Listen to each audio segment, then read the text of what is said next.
കാസർഗോഡ് വിദ്യാനഗറിൽ കളിക്കുന്നതിനിടെ കാൽ തെന്നി കത്തിക്ക് മുകളിൽ വീണ 8 വയസ്സുകാരൻ മരിച്ചു. പാടി ബെള്ളറടുക്ക സ്വദേശി സുലേഖയുടെ മകൻ ഹുസൈൻ ഷഹബാസാണ് മരിച്ചത്. അരുൺ പാറക്കലാണ് ചേരുന്നത് കാസർഗോഡ് വിവരങ്ങളുമായി. അരുൺ, വല്ലാതെ വേദനിപ്പിക്കുന്ന വാർത്തയാണ് ഈ വരുന്നത്. ചക്ക മുറിക്കുമ്പോൾ എന്നാണ് എനിക്ക് അതിലൊരു സൂചനയാണ് കിട്ടിയത്. അത് അങ്ങനെയാണോ? എന്താണ് യഥാർത്ഥത്തിൽ സംഭവിച്ചത്?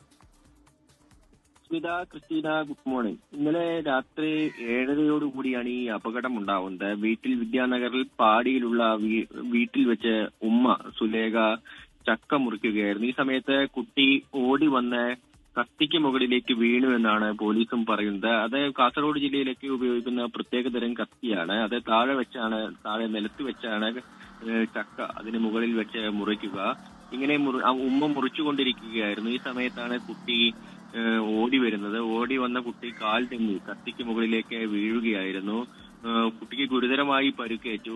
ഉടൻ തന്നെ ആശുപത്രിയിൽ എത്തിക്കുമ്പോഴേക്കും കുട്ടിയുടെ മരണം സ്ഥിരീകരിക്കുകയായിരുന്നു. പാടി ബള്ളൂറടുക്ക സ്വദേശിയാണ് സുലേഖയുടെ മകൻ ഹുസൈൻ ഷഹബാസ് ആണ് മരിച്ചത്. വിദ്യാനഗർ പോലീസ് സംഭവത്തിൽ കേസെടുത്ത് അന്വേഷണം ആരംഭിച്ചിട്ടുണ്ട്. ക്രിസ്റ്റീന, സ്മിത.